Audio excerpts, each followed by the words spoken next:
បាទជំរាបសួរអ្នកទាំងអស់គ្នាថ្ងៃនេះខ្ញុំមានរង្វាន់មួយដើម្បីចង់មកបង្ហាញអ្នកទាំងអស់គ្នាឲ្យដឹងបាទ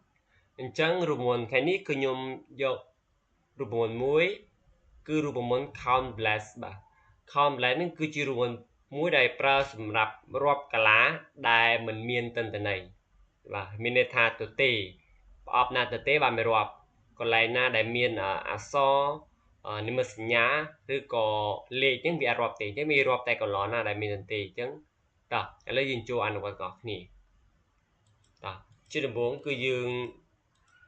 ដាក់សញ្ញាស្មើមួយមកបាទសញ្ញាស្មើអញ្ចឹងស្មើយើងវាយ count blend បាទ count blend នេះខាងក្រោមនេះបាទសញ្ញាស្មើ complete អញ្ចឹងមានន័យថា rank មិនគឺយើង rank ដល់ពីលើចុះក្រោមបាទពីតម្លៃនេះលេខរៀងទី1រហូតដល់លេខរៀងទី13បាទអញ្ចឹងយើងទាញមកគឺទាញដល់អូខេទីលើនេះទាញម្ដងទៀតអូខេទាញម្ដងទៀតអូខេតាមមិញជាប់បាទសញ្ញាស្មើមួយមកចេញខ្ញុំវាយ complex បាទចឹងខ្ញុំទាញវាពីលើចុះក្រោមបាទទាញពីលើចុះក្រោមមកដល់លេខរៀងទី13នេះចឹងខ្ញុំបិទវងកញ្ចក់វិញបាទបិទវងកញ្ចក់វិញតើវានឹងមានតម្លៃប៉ុន្មានបាទចឹងយើងចុច enter មកចឹងតម្លៃទាំងអស់គឺមាន4បាទមិនបានមាន4អញ្ចឹងលោកគ្រូទាំងអស់គ្នាអាចរាប់មើលបាទនេះកន្លែងនេះពង1គឺទេបាទកន្លែង1ទេជាដាក់សម្ងាសម្គាល់1បាទកន្លែងនេះទេបាទកន្លែងនេះមួយទៀតគឺទេដែរបាទ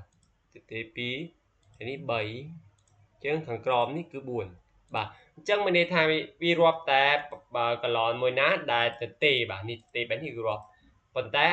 លេខអក្សរជាមួយនឹងនិមិត្តសញ្ញាគឺវាអត់រាប់ទេបាទអញ្ចឹងរូបមន្តនេះគឺប្រើសម្រាប់រាប់តែកន្លងដែលទេដែលគ្មានកលាណាដែលគ្មានទិន្នន័យបាទឬក៏អត់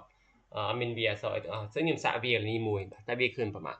នេះលេខ5មួយមកបាទហើយនេះវាចូលលេខ3បាទលេខ3អញ្ចឹងមានថាយើងបន្ថែម5កន្លែងនេះមានន័យថាកន្លែងនេះវាលោតទៅតាមអ្វីដែលយើងបំពេញបាទអញ្ចឹងខ្ញុំរាប់2ចេញវិញតើវាតម្លៃប្រមាណរាប់2ចេញវិញគឺ5បាទអញ្ចឹងរាប់មក1 2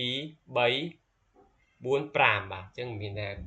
កន្លែងណាដែលទេគឺវារាប់កន្លែងណាដែលមានអក្សរនិងលេខគឺអត់រាប់ទេបាទអញ្ចឹងអស់ហើយបាទចាំជួបគ្នានៅវីដេអូក្រោយទៀតបាទសូមអរគុណសូមជម្រាបលា